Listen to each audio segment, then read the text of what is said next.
요한복음에는 특별하게 예수님이 나는 누구다라고 하시는 예수님의 자기 계시, 에고 에이미라고 하는데요. 7가지의 자기 계시가 나옵니다.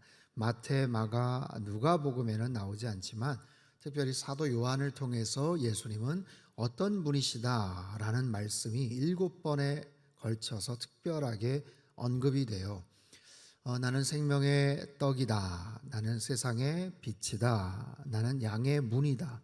나는 선한 목자다. 나는 부활이요 생명이다. 나는 길이요 진리요 생명이다.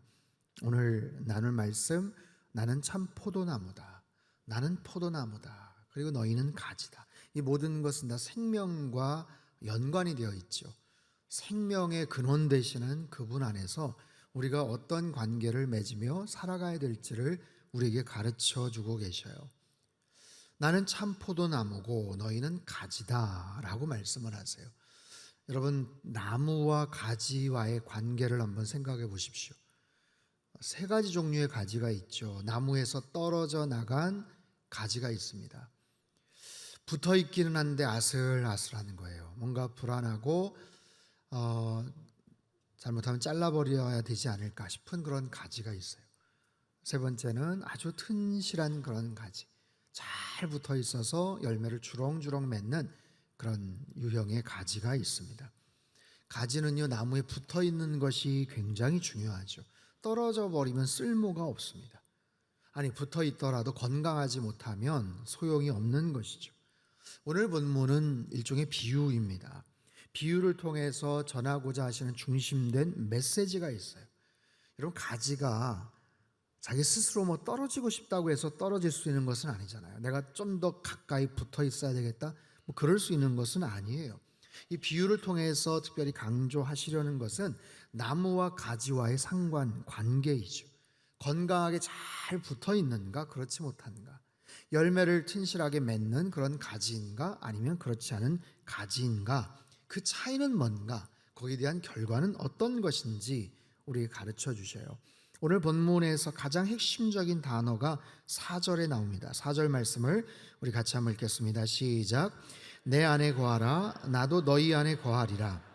가지가 포도나무에 붙어 있지 아니하면 스스로 열매를 맺을 수 없음 같이 너희도 내 안에 있지 아니하면 그러하리라. 아멘. 거하라, 거하라. 이 단어가 오늘 10번이나 등장할 정도로 아주 핵심적인 의미를 담고 있어요. 헬러 메노라는 이 단어는 한 장소에 계속해서 머물러 살다라는 뜻입니다. 어떻게 하다 보니까 오다 가다가 이렇게 그냥 잠깐 들르는 게 아니에요. 여기가 너무 마음에 드네. 아예 거기서 그냥 살림을 차리고 진을 친 거죠. 머물러 사는 거예요. 평안하고 안락한 장소로서 만족해하는 바로 그런 장소, 그곳에 머물러 있다라는 그런 의미입니다.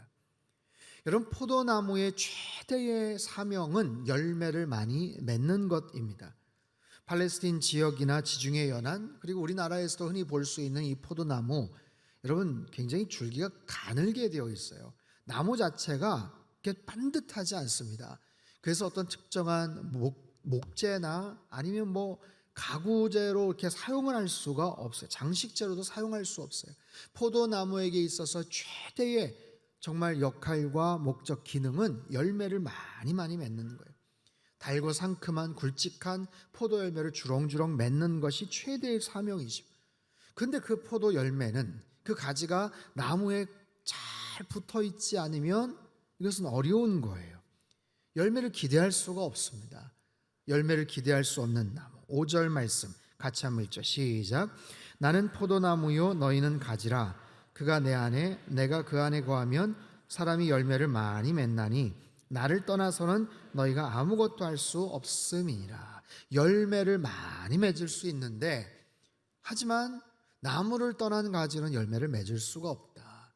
나를 떠나서는 너희가 열매를 맺지 못한다 라고 말씀을 하세요. 주님을 떠나서는 열매를 맺을 수 없는 그런 존재. 요한복음 21장에 제자들이 예수님 돌아가시고 나서 굉장히 당황해하고 이리저리 방황을 할 때 베드로가 한마디 툭 내뱉으니까 다른 제자들이 따라서 갈릴리 바다로 가서 물고기 잡겠다고 가죠.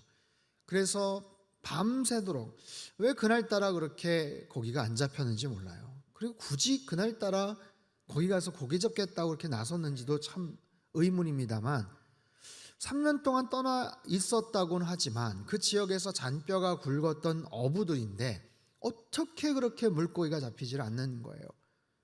옛날보다 상황이 좀 열악하네, 옛날 실력이 나오질 않네, 그게 아니라 정말 밤새도록 그물질을 했는데 한 마리도 잡을 수가 없었어요. 한 마리도 잡을 수가 없었어요. 예수님을 떠나서는 아무것도 할 수가 없었다. 자기네들이 제일 잘할 수 있는 거예요. 정말 최선의 노력을 기울였어요. 근데 한 마리도 잡을 수가 없었던 거죠. 그렇게 노력을 했고 수고를 했지만 베드로 일행처럼 되는 그런 경우들, 시편 127편 1절 2절에 솔로몬 왕이 이렇게 말합니다. 1절 2절 상반절 같이 한번 읽겠습니다. 시작. 여호와께서 집을 세우지 아니하시면 수고가 헛되며 여호와께서 성을 지키지 아니하시면 파수꾼에 깨어 있음이 헛되도다. 너희가 일찍이 일어나고 늦게 누우며 수고의 떡을 먹음이 헛되도다. 이 말씀을 잘 기억하십시오. 솔로몬이 남긴 시입니다.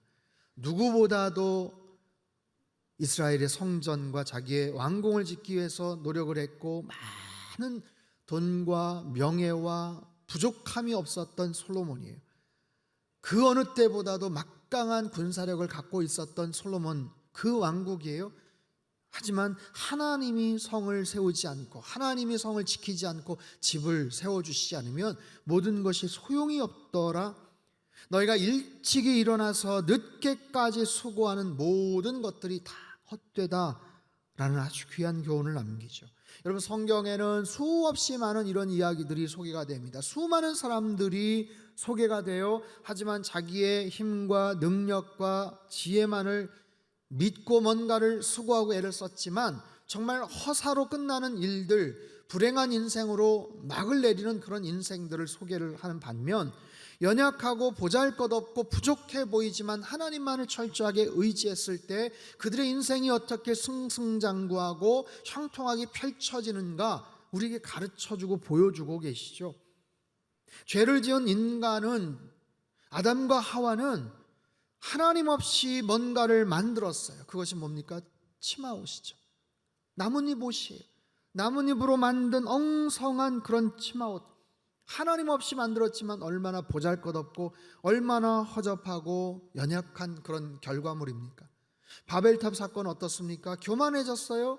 나름대로 문명이 발달을 했어요. 열심히 노력을 해서 탑을 쌓아 올리면 하늘에 닿을 줄 알아요. 그거 자체가 얼마나 기가 막히고 어리석은 그런 모습들입니까? 하나님께서 흩어버리시고 언어를 혼잡케 하시죠. 누가복음 15장에 집 나간 탕자의 비유를 여러분 잘 아시죠? 부잣집에서 편안하게 살던 그 아들이 아버지를 떠나는 순간 재산을 가지고 잘 먹고 잘 살 줄 알았어요. 성공할 줄 알았어요. 하지만 허랑방탕하게 살았고 또한 기근이 닥쳤고 나중에는 돼지가 먹는 쥐엄 열매조차도 얻어먹지 못하는 그런 딱한 신세로 전락하게 되지요. 여러분, 성경에는 수없이 많은 이런 이야기들이 소개가 돼요. 예레미야서 2장 13절 말씀 같이 한번 읽습니다. 시작. 내 백성이 두 가지 악을 행하였나니 그들이 생수의 근원되는 나를 버린 것과 스스로 웅덩이를 판 것인데 그것은 그물을 가두지 못할 터진 웅덩이들이니라. 잘 기억을 하십시오. 두 가지 악이래요. 생수의 근원 되시는 하나님을 떠난 것, 생수의 근원 되시는 하나님을 떠났어요. 내 나름대로 노력을 해보겠다, 난 더 좋은 물을 찾겠다, 더 좋은 결과물을 얻겠다, 노력을 하고 열심히 웅덩이를 팠지만, 열심히 팠어요. 알고 봤더니 터진 웅덩이에요. 물이 다 새버렸어요. 애를 쓰고 수고를 했지만 헛수고였더라라는 것입니다. 사랑하는 성도 여러분, 하나님을 떠난 인생은 참으로 무력하고 무지하고 무능합니다. 헛된 인생을 살아갈 수밖에 없는 것이 성경의 교훈이에요. 인생의 성공, 인생의 행복, 하나님 없이는 불가능한 거예요. 인생에 살면서 누리고자 하는 참된 평안, 자유, 기쁨, 주님이 아니고서는 절대로 얻을 수가 없는 거예요. 우리의 노력으로는 불가능한 거예요. 일시적으로 잠깐 얻을 수는 있을지 몰라요.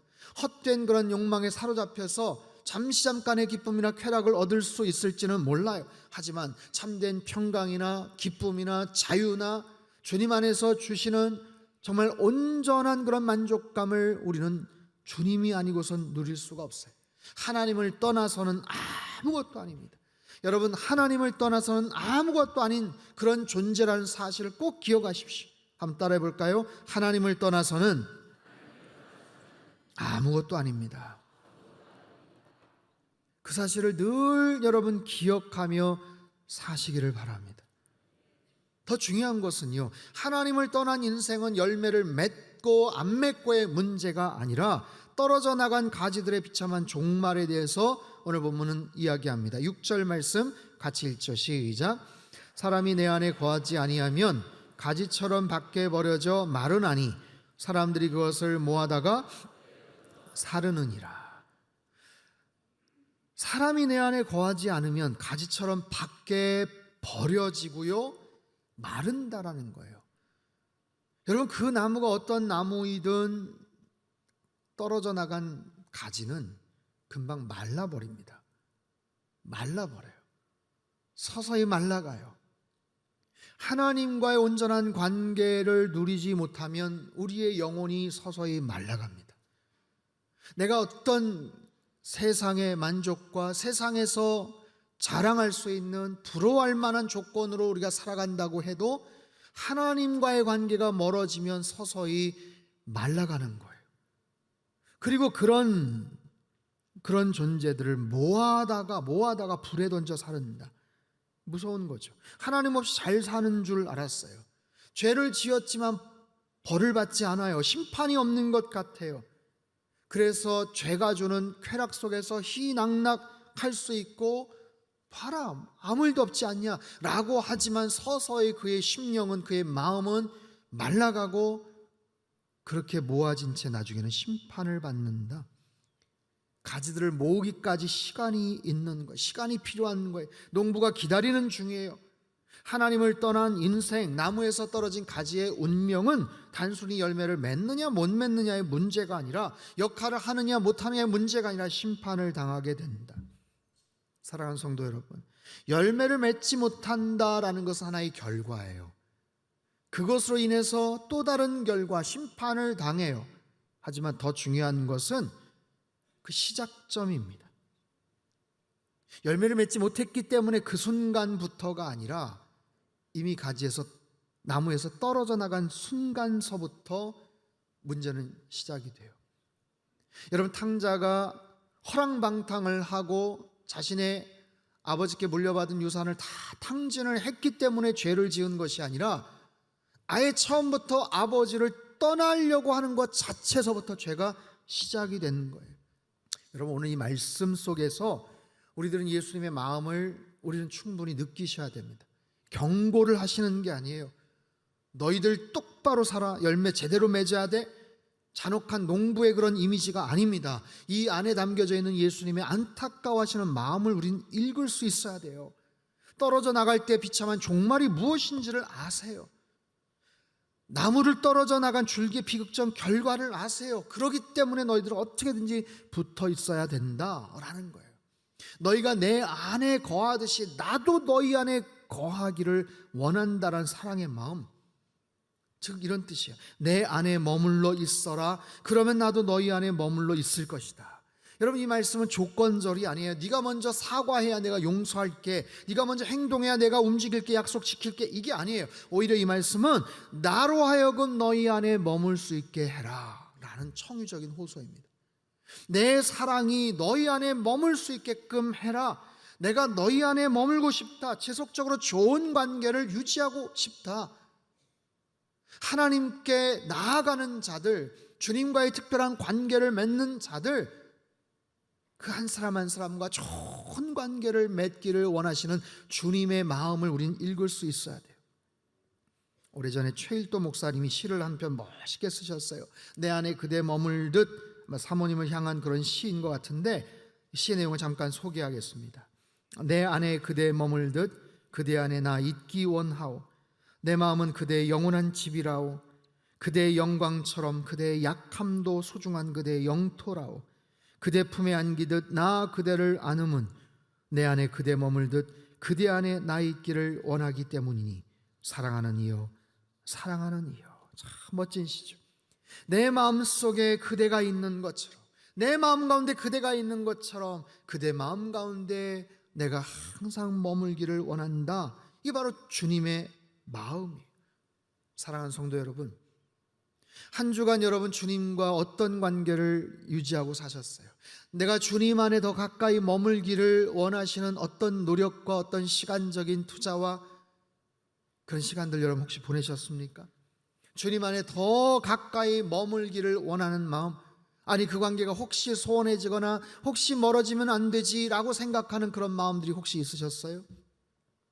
제가 오래전에 밴쿠버에서 목회를 할 때 한 섬에서 매주마다 배를 타고 나와서 예배를 드리시는 집사님이 계셨어요. 저희 있는 교회에서 그 섬을 가기 위한 선착장까지도 1시간 거의 한 20-30분이 걸렸던 것 같아요. 그럼 거기에서 배를 타고 한 40분 정도를 가셔야 돼요. 그럼 조그만한 보엔 아일랜드라는 섬이 있는데 그곳에서 무슨 마트를 이렇게 운영을 하셨던 집사님이었어요. 매주마다 예배를 드리기 위해서 자기네 섬 배 타는 곳까지 나와요. 배 시간을 맞춰서 30-40분 정도 배를 타고 나와요. 그럼 거기에서부터 또 1시간 20-30분을 또 운전을 해서 오시는 거예요. 굉장히 복잡해요. 시간도 엄청나게 걸립니다. 근데 시간대 배를 맞춰서 딱 오다 보면 항상 예배 시간 한 꽤 전에 오셔요. 그러다 보니까 오셔서 아예 주차 봉사까지도 그렇게 하세요. 그렇게 하시고 그 시내에서 뭐 그로서리 장들 이렇게 보셔서 또 들어가시는 그런 분이신데, 좀 힘들지 않으세요? 번거롭지 않으세요? 네, 목사님, 이렇게 예배를 드려야 한 주간 또 승리하며 살 수 있잖아요. 여러분, 그분의 그 노력과 그 열정, 번거로운 것 같아도, 귀찮아 보일 것 같아도 그렇게 해서 주님 안에 꼭 붙잡혀서 살기를 원하셨던 그 마음을 저는 잊을 수가 없어요. 서울에서 목회할 때 주중에 성경 공부를 했던 젊은 부부들 그룹들이 있었습니다. 이촌동 근처에 치과병원을 빌려 주중 저녁 시간에 성경 공부를 했는데 그 모임에 한 6-7가정 부부가 나왔어요. 젊은 부부, 한 30대 후반에 40대 초반에 열심히 성경 공부를 했습니다. 그 중에 제일 막내 되는 가정이 아이를 낳았어요. 성경 공부에 그래서 한동안 남편만 참석을 했는데 한 5-6개월 되어서 아기를 안고 나왔습니다. 다들 기뻐해줘 축하해줬어요. 근데 아기를 안고 나오니 성경 공부를 진행을 하기도 좀 어렵고 집중하기가 좀 어려운 거예요. 그래서 좀 나오다 말다 그랬는데 그럼에도 불구하고 은혜를 받고 사모하고 싶은 그런 마음들. 근데 신기하게 그 아기가 유모차만 딱 타면 싹 잠을 드는 거예요. 스르르 잠이 드는 거예요. 그래서 남편과 아내가 유모차로 왔다 갔다 하면서 번갈아 가면서 성경 공부를 해요. 어느 날 남편이 출장을 갔어요. 근데 아내가 친정 어머니랑 같이 왔어요. 친정 어머니가 대신 유모차 끌고 그 주변을 계속해서 맴돌고 그 사이에 젊은 자매가 열심히 말씀 앞에 나오는 거예요. 여러분, 그 마음이 얼마나 귀한지 몰라요. 주님 안에, 말씀 안에 더 깊이 들어가고 싶은 그런 귀한 마음들. 힘들죠. 또 피곤하고 지치고 참 시간 내기 어려워도 열심히들 참여하고 계셔요. 정말 주중에 열심히 참여하시는 분들 응원합니다. 정말 좋은 모습의 결과들이 있을 거예요. 그것을 통해서 예수님을 더 깊이 알아가시고 교회 안에 더 분명한 소속감을 갖고 살아가는 것, 건강한 가지가 되는 거예요. 그러면서 뿌리를 더 깊이 내릴 수 있는 것, 시간이 지나면 풍성한 열매가 맺혀질 줄 믿습니다. 플로팅이라는 것은 물에 둥둥 뜨다라는 그런 영어 표현입니다. 물에 둥둥 떠 있는 크리스찬. 이게 뭐냐면 코로나 3년 기간 동안 빠져나간 성도들도 있었지만 여전히 남아있는 성도들 가운데도 30% 정도는 교회를 출석을 하거나 온라인으로 등록을 하지만 다른 교회 설교, 다른 교회 예배 계속해서 왔다 갔다 하면서 마음을 잡지 못하고 그렇게 둥둥 떠 있는 것 같은 그런 현상을 의미하고 있습니다. 여러분, 이것은 굉장히 심각할 수 있는 거예요. 떠다닌다라는 것은 속박당하지 않는다는 거죠. 자유가 있다라는 거죠. 떠다닌다. 그래서 내가 언제든지 선택할 수 있는 권한과 자유가 있을 수 있어요. 하지만 정말로 중요하거나 필요할 때, 어려운 순간이 될 때는 어디에도 속해 있지 못하는 어려움을 만나게 됩니다. 여러분, 우리의 중심이, 우리의 기반이 흔들리지 말아야 돼요. 내가 어디에 뿌리를 두는가, 이건 너무너무 중요한 거예요. 나무를 떠난 가지는 떨어져 나가는 거예요. 플로팅 크리스천, 둥둥둥 떠다니며 자유를 누리는 것 같지만 그렇지 않습니다. 굉장히 어려워질 수도 있다라는 거죠. 여러분, 오늘 본문에서 주님께서 명하시는 말씀, 이게 본문의 내용이 교훈이 너무 많아서 나머지 부분들은 제가 봐서 다음 주에도 같이 한번 좀 말씀을 나누고 싶은 마음이 있는데, 가장 핵심적인 거, 주님 안에 거할 때와 거하지 않을 때, 그 명백한 두 가지의 모습을 저는 두 가지 그림 사진으로 설명을 좀 드리고 싶어요. 첫 번째는 그래비티라는 영화에 나온 한 장면입니다. 오래전에 나온 영화입니다. 이건 뭐냐면 지구로부터 한 600km 떨어진 우주, 거기에 허블 망원경을 수리하기 위해서 탐사팀들이 갑니다. 그것을 열심히 잘 수리하고 그것을 작업을 하던 스톤 박사란 주인공, 근데 폭파된 인공위성의 잔해들이 막 쏟아지면서 부딪혀요. 그래서 거기 같이 일했던 동료들 가운데 미아가 되는 상황이 펼쳐집니다. 포스터의 일부인데 한번 띄워주세요. 영화에서는 우주정거장의 공급 라인이 끊어져 버리는 거예요. 우주복을 입은 대원이, 그래서 라인이, 생명줄이 끊어져서 그냥 떠다니고 미아가 되어버립니다. 여러분, 우주인들이 입는 저 특수 장비가 장착된 옷은요, 얼마 정도 되는지 아세요? 굉장히 비쌉니다. 수십억을 호가합니다. 100억이 넘는다는 얘기를 들었어요. 근데요, 아무리 돈을 많이 들이고 엄청난 기능과 장비가 담겨져 있다고 해도 소용이 없는 거예요. 생명줄이 끊어져 버리면 소용이 없는 거예요. 그 안에서 약간의 숨 쉴 수 있는 정도의 시간이 지나면 결국에는 생명을 잃어버리게 되죠. 그리고 우주에서 영원토록 떠돈 그런 존재가 됩니다. 여러분, 내가 주님 안에 거한다라는 것은 이만큼 중요한 의미가 있습니다. 대충 어느 정도 적당한 거리를 두고 살아가는 것, 그거 아니에요.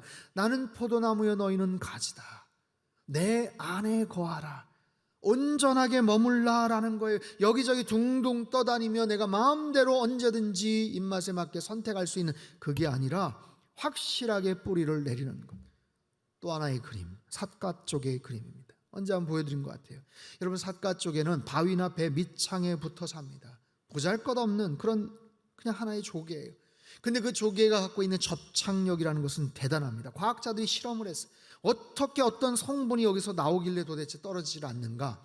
세멘트보다 더 강한 그런 특수한 성분의 액체를 배출을 해서 딱 배밑창이나 바위에 밀착을 하면요, 절대로 떨어지질 않습니다. 어마어마한 파도, 엄청난 강풍, 심지어 파도의 힘이 시속 500km 넘는 그런 힘이 거기에 부딪혀도 조개의 표면이 깨어질지언정 절대로 떨어지지 않는다는 거예요.